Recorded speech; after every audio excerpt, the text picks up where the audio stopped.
It's time to bring out our favorite Bernie Kosar to the show. There's a lot of quarterback news going on in Cleveland, and FanDuel is here to welcome Bernie into the equation. If you guys are looking to make bets on anything, FanDuel is America's #1 sportsbook, and right now, new customers can bet just $5. If that bet wins, you get $300 in bonus bets to use across the app. So if you're ready to play, just download the FanDuel app right now by visiting FanDuel.com/UCS to get started. That is FanDuel.com/UCSS to place your first $5 bet. FanDuel, America's #1 sportsbook.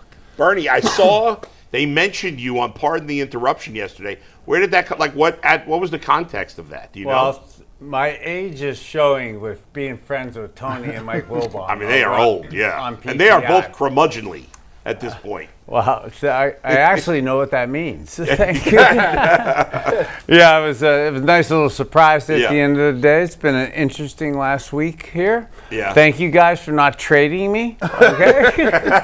Still part of the team. I know. 3 trades in the last week. Let's talk about that. Joe Flacco. How surprised were you when you heard he got dealt? You know what? To actually see Joe being traded. And going through what I actually kind of went through the last couple of weeks. So bear with me a little bit. I just finished, still snuck out of the hospital here with a little stomach. And how are you feeling? I should have started with that. My bad. Yeah, it's been a rough week, actually. You'll probably hear my 9/11 call last Wednesday night and a tough call, too close a call last Wednesday and Thursday night with the doctors and stuff. So still waiting for a liver, but fighting on with that. And as you're going through those surgeries and you're waiting and you're watching, you know, you really kind of reflect back on how awesome the sport is and some of the things you've done in it and how great, and really how entertaining football is. Yeah. You know, and when you see like our Browns having struggles like they are like that, and Joe Flacco, you know, playing the Bengals early in the year like that, and now being traded and seeing the first time ever, basically, a trade between the Bengals and Browns happening. Yeah. It's almost like it's a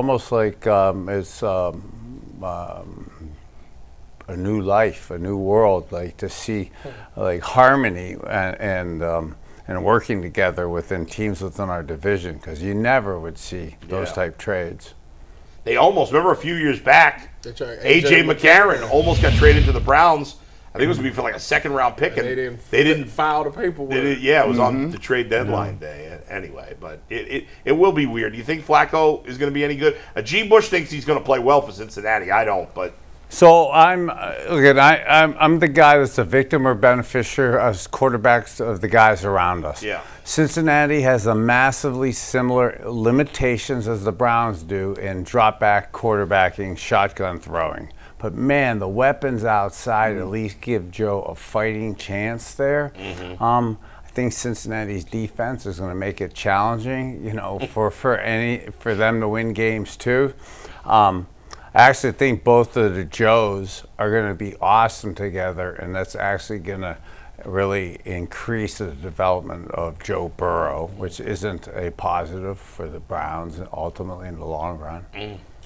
Think about that. What do you think of Aaron Rodgers? I mean, he's old now. He's a 40-year-old man, but yet he's playing surprisingly well. What do you think? What are you seeing out of him? And does the Browns have a chance to slow him down? So our defense is awesome. Absolutely a chance to slow him down. I know this is one of those Browns fans want to hear. I love Aaron Rodgers and what he's doing. I love what the Steelers are doing. The Arthur Smith combination, you know, they're in a little more shotgun than I thought they were going to be in. Because Aaron obviously likes that better, but he's shown a willingness and an openness like he hasn't maybe in other parts of his career to be open-minded to some of that.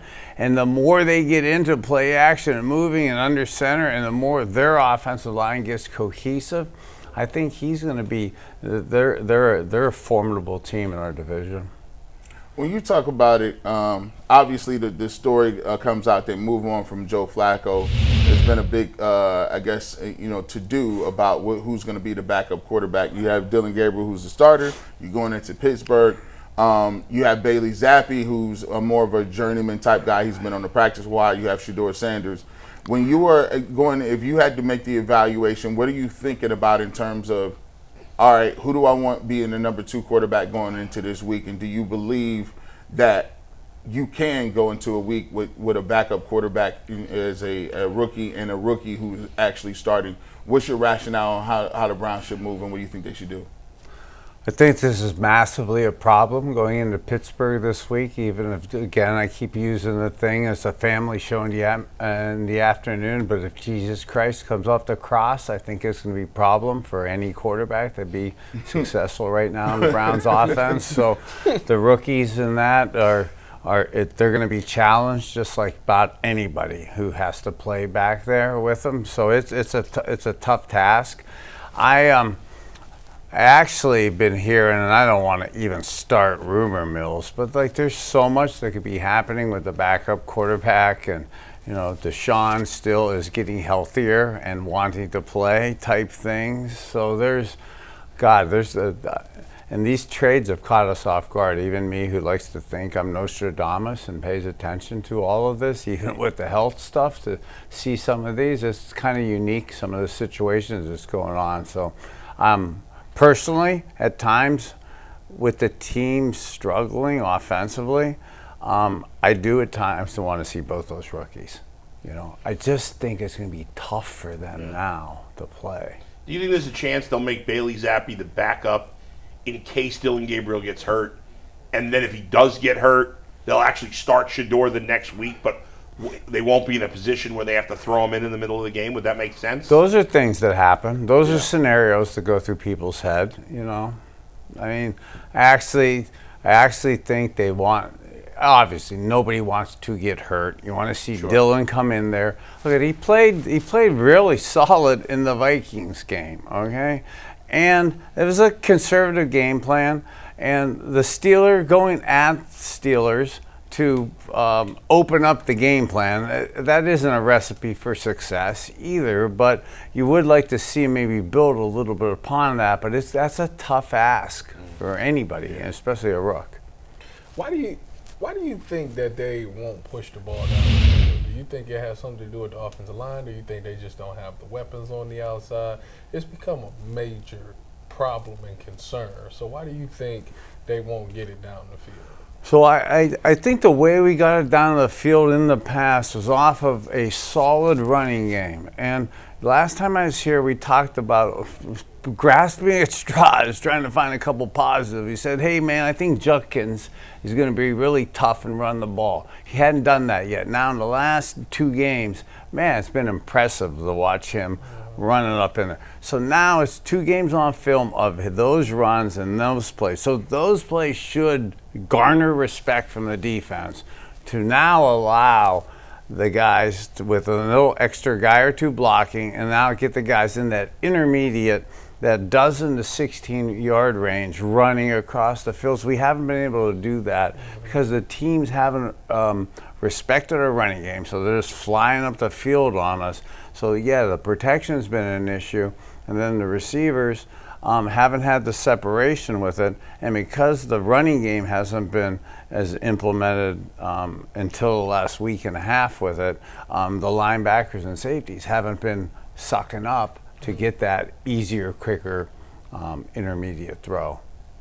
When you look at it, you said you were caught off guard. Looks like, and I watched the press conference, and it did strike me as Kevin was caught off guard a little bit. He said that he didn't think that the Steelers, he didn't know the Steelers would call up and ask for Joe Flacco. Cincinnati. And then you have Greg Newsome. Yeah, they both were surprised. Happened in the middle. So as a person in the locker room, and especially as a quarterback, how do you try to navigate that to keep the locker room cool? Not saying that they have any locker room issues, but when you lose Joe Flacco was a captain this year, Greg Newsome starting corner, how do you stop that from spreading into something that starts a fire where guys is not checked and ready to go? Yeah, the trade with Greg to Jacksonville makes that challenging. Okay, it makes that really challenging because it makes us remember, oh my God, what a cool catch he had the other night. beating the Kansas City Chiefs, the guy that could have been our number 2 pick and stuff. So watching that, and then it reminds us also that we're going to send a guy down there to make our trade pick worse. The number 1 already looks terrible at 4-1. Everyone thought Jackson was going to be 0-5, and we were going to have an awesome top pick. That's not looking like it's happening. So you run some of that risk right now because Greg's was popular with everybody. Now he's going to Jacksonville playoff team, with a young superstar. That could have been here too. So yeah, that's something that's going to fester. Bernie, we talked about this at length yesterday, but the quarterback 2 decision for Shedeur's development, does it make sense to make him quarterback 2, or does the development between whether he's QB2 or QB3 in practice, does that not really impact however the Browns plan on developing him moving forward? So here's the thing I so want to see Shedeur, okay? I do. Okay, I want to see Dillon do great. I want to see him stay healthy, but I also do want to see Shedeur. And I easily want to say, yes, he should be the number 2 quarterback. But, typically if he is whoever the number 2 is, and watching his second game, okay, his second preseason game, you're probably coming in a duressful situation, losing, okay, towards the end of the game where you're ad-libbing, okay? So he is good at ad-libbing. I actually enjoy watching him do that, although you need to stay disciplined, although I love it, and the way you make plays is spectacular. Okay, but when you're doing it at the end of a game when it's stat building time, okay, and you don't have to be disciplined, you can start creating your bad habits.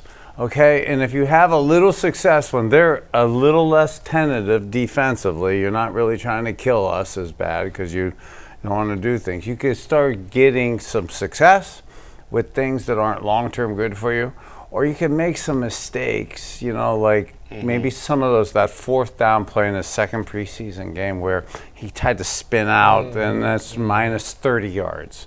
Okay, like it's okay in a preseason game. It's kind of okay in a mop-up duty thing. But if you're really trying to make an establishment of yourself, I want to give myself a good chance. And again, I've been a little preoccupied trying to stay alive, but I really like your scenario, okay, okay, I kind of would probably have him as the backup, but if he's not, I wouldn't die like everyone's going to, okay? Okay, although I may anyways, even if you do what we want, okay? Thank God I'm doing my IVs and exosomes. I gotta get you on, man, okay? But seriously, like, if you've got to do that, like don't rush him into it though, because if you got a chance, like I really think Shedeur, in your scenario, with a good solid week, okay, and now he doesn't have to ad-lib. You have a structured plan, and Judkins is running, okay, up the gut like that, and you could play action pass, and now Judy is coming across on a 16-yard over. Or Harold is on a bow out. You got time for that now because they respect Junkins, and you could get Shedeur on a rhythmic type stuff because I believe he could be good at that. Yes. Bernie, we're going to put you on the spot here. You're in a alley. You're about to get into a fight. You have 3 guys to choose from to help you in this fight. I'm going to pepper spray right off the bat. Leroy. Metcalf or Kevin Mack? Who are you taking? Oh my God! I'm sorry. I went back to I was bleeding out on Saturday in the hospital. I called Sanchez to tell him I got the stuff to help him. I thought that's where you were going with it. I did. I didn't even think about I said, that. bro, I go, you need my help, man. You crazy? No, I'm serious. Bush, I got the stuff to stop bleeding. I go, we could do this together. Holy moly! No, I didn't know the whole ramification of all that until, no, God bless. You matter. Second chances. I'm gonna take Kevin Mack. I'm gonna take Kevin Mack. Who are you taking, Tyler? I'm taking Kevin Mack. I haven't seen Kevin Mack in a while. What kind of shape? Yeah, Oh, God, he looks. I like girls. I was flirting with you 2 weeks ago. All right, man. Kevin Mack looks phenomenal. He's probably lost 50 pounds. He's probably. Okay, look. We did the 40th anniversary. Yeah. So beautiful. You know, the dog pound. We walked on the sidelines. We are on the goal line. Yeah. I actually look like Tales from the Crypt episode. We're so friggin' old.